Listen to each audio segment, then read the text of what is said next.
Halo semuanya, kembali lagi bersama saya untuk membahas kali ini mengenai apa saja kebutuhan untuk membangun sebuah perangkat lunak.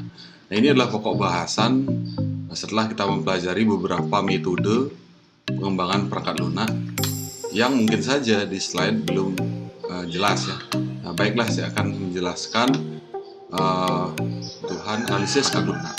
Nah, dari slide yang saya berikan sudah terlihat bahwa analisis kebutuhan perangkat lunak itu memiliki definisi bahwa kebutuhan perangkat lunak adalah kondisi, kriteria, syarat atau kemampuan yang harus dimiliki oleh perangkat lunak untuk memenuhi apa yang diinginkan pemakai. Jadi di sini yang diinginkan pemakai bukan diinginkan oleh sang pengembang. Nah, terdapat 3 jenis kebutuhan perangkat lunak, yaitu kebutuhan fungsional, kebutuhan antarmuka, dan kebutuhan unjuk kerja. Nah, jadi ketika Anda memposisikan diri sebagai pengguna, jadi kira-kira apa yang membuat pengguna nyaman, apa yang diinginkan, nah, maka sang developer yang membuat perangkat lunak maka harus mengikuti keinginan dari sang pengguna itu sendiri. Dari kebutuhan fungsional atau functional requirement disebut juga kebutuhan operasional. Nah, kebutuhan yang berkaitan dengan fungsi atau proses transformasi yang harus mampu dikerjakan oleh perangkat lunak. Nah, contohnya, perangkat lunak harus dapat menyimpan semua rincian data pesanan pelanggan. Perangkat lunak harus dapat membuat laporan penjualan dengan periode waktu tertentu. Perangkat lunak harus mampu menyajikan informasi jalur pengiriman barang terpendek. Nah, ini kenapa disebut dengan kebutuhan fungsional atau kebutuhan operasional? Karena kebutuhan yang berkaitan dengan fungsi atau proses transformasi yang harus mampu dikerjakan oleh perangkat lunak. Nah, jadi kalian harus mendefinisikan, menjelaskan kira-kira dari aplikasi atau sistem yang ingin dibangun bisa berbuat apa saja, bisa melakukan apa saja dari kebutuhan fungsional atau kita sebut dengan kebutuhan operasionalnya.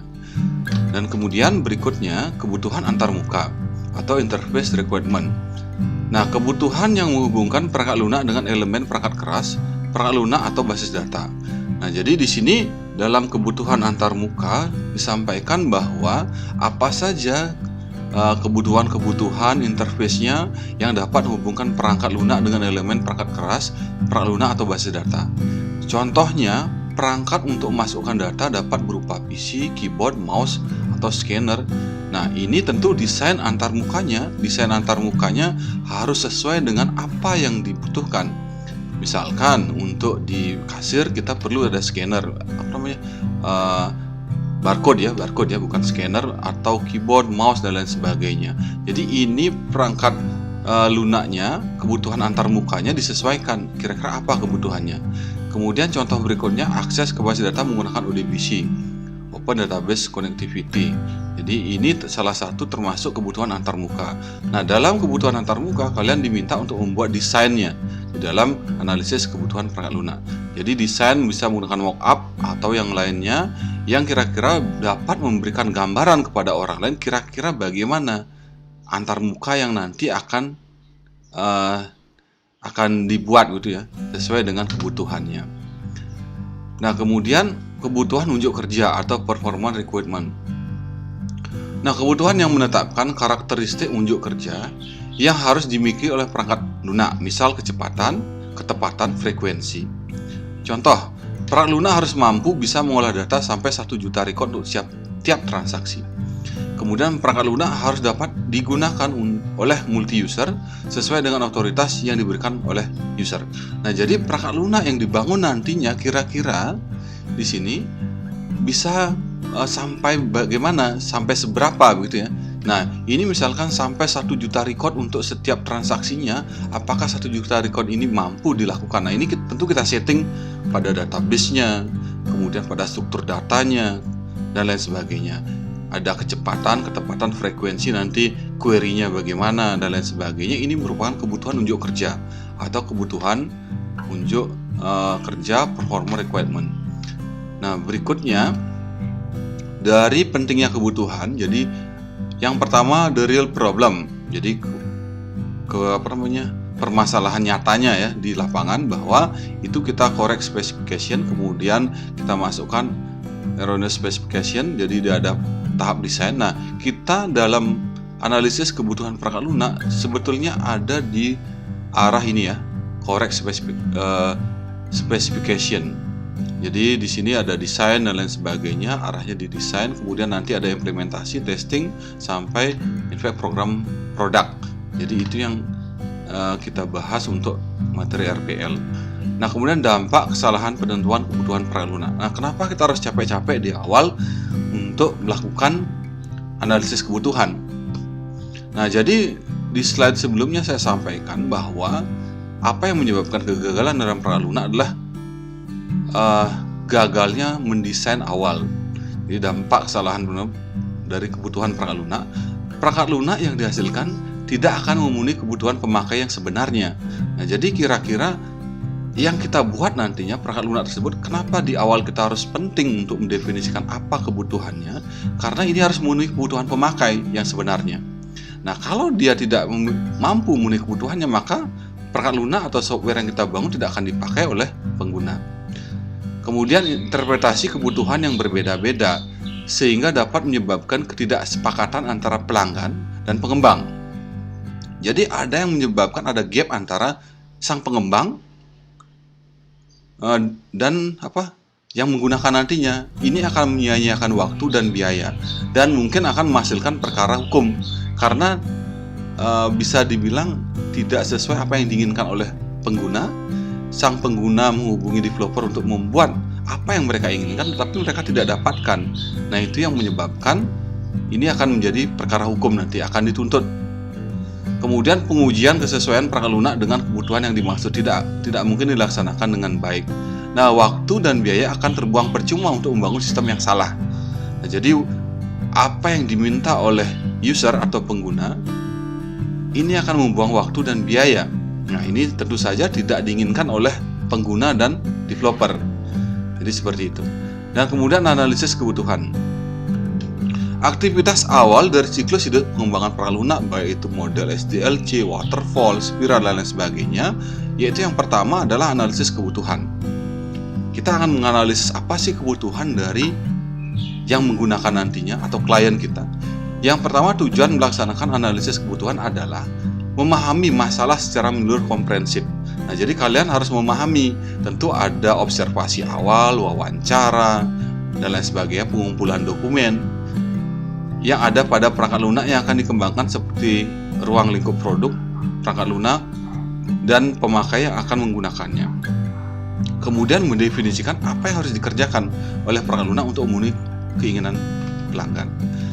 Nah, tahapan analisis kebutuhan yang pertama mempelajari dan memahami persoalan, mengidentifikasi kebutuhan pemakai, mendefinisikan kebutuhan perangkat lunak, membuat dokumen spesifikasi kebutuhan perangkat lunak, kemudian mengkaji ulang atau review kebutuhan. Nah, dalam pembuatannya, yang pertama mempelajari dan memahami persoalan. Nah, pada tahap ini, seorang analisis mempelajari masalah yang ada pada perangkat lunak, dikembangkan sehingga dapat ditentukan. Yang pertama, nah ini sangat penting, siapa pemakai yang menggunakan perangkat lunak. Jadi harus ditentukan usernya siapa. Seorang manajer kah? Seorang pegawai biasa kah? Dan lain sebagainya. Sehingga akan membuat suatu desain yang berbeda gitu. Nah, kemudian yang kedua, di mana perangkat lunak yang akan digunakan. Kemudian pekerjaan apa saja dari pemakai yang akan dibantu oleh perangkat lunak. Nah, ini harus kalian benar-benar definisikan di awal. Kemudian yang keempat, apa saja cakupan dari pekerjaan tersebut dan bagaimana mekanisme pelaksanaannya. Kemudian apa yang menjadi kendala dilihat dari sisi teknologi yang digunakan dari satu sisi hukum dan standarnya. Nah, dari kelima pertanyaan ini, nah Anda harus definisikan satu persatu dengan jelas sehingga nanti mendapatkan desain yang bagus. Nah, caranya bagaimana untuk menjawab pertanyaan tadi? Ada beberapa cara. Yang pertama adalah wawancara dengan pemakai. Nah, biasanya pertama kali ketika kita ingin membangun sebuah perangkat lunak, tentu harus ada wawancara. Siapa nanti yang akan menggunakan, bagaimana, dan lain sebagainya. Pendekatannya ada banyak. Yang kedua, observasi atau pengamatan lapangan. Nah, tentu kalau sebuah perangkat lunak skalanya besar, kita ada timnya, maka tim akan mengunjungi dan observasi ke lapangan. Kemudian yang ketiga adalah kuesioner, membuat list pertanyaan. Ini akan membangun sebuah record baru ya, kuesioner, kemudian kita list apa saja sih sebenarnya. Nah, kemudian mempelajari referensi atau dokumen-dokumen yang digunakan seperti dokumen hasil, analisa, dan perancangan perangkat lunak. Untuk yang kedua adalah mengidentifikasi kebutuhan pemakai. Nah, pada praktiknya ini menjadi satu pelaksanaan pemahaman masalah yang saya ceritakan sebelumnya, di slide sebelumnya. Nah, hanya saja substansi yang dinyatakan agak ada sedikit perbedaan. Nah, kemudian bagaimana caranya? Yang pertama, fungsi apa yang diinginkan pada perangkat lunak. Jadi yang kita bicarakan di sini adalah siapa dan lain sebagainya, itu bukan, tapi fungsinya. Kemudian data atau informasi apa saja yang akan diproses. Nah, apakah kalau misalkan kita membuat informasi kasir, misalkan apakah hanya data barang saja, stok dan lain sebagainya, apakah data pelanggan tidak. Nah, ini data atau informasi apa saja yang diproses. Nah, itu harus didefinisikan secara jelas. Nah, kemudian yang ketiga, kelakuan sistem apa yang diharapkan. Nah, dia bisa ngapain saja, dia bisa berperilaku apa saja sistemnya yang akan kita buat nantinya. Kemudian antarmuka apa yang tersedia. Misalkan ada software interface, hardware interface, user interface, dan communication interface yang harus didefinisikan juga. Nah, kemudian yang ketiga, mendefinisikan kebutuhan perangkat lunak. Nah, saat melakukan pengidentifikasian kebutuhan pemakai, informasi yang diperoleh masih belum terstruktur. Nah, biasanya pemakai akan mengungkapkan apa yang diinginkan dengan bahasa sehari-hari yang biasa mereka gunakan. Nah, sebagai contoh misalkan ungkapan kebutuhan pemakai dapat di bagian akuntansi. Saya ingin data yang dimasukkan oleh bagian penjualan bisa langsung di jurnal. Nah, itu yang biasanya dari pihak akuntansi sering-sering menyampaikan seperti itu. Jadi, maksudnya di sini ketika kita diminta untuk membangun sebuah perangkat lunak. Nah, ketika data yang dimasukkan oleh penjualan bisa langsung muncul jurnal gitu ya. Jadi pihak akuntansinya tidak membuat jurnal lagi, mereka langsung di sistem tersebut, di software tersebut bisa langsung membuat jurnalnya. Dan kemudian informasi neraca keuangan bisa saya lihat kapan saja.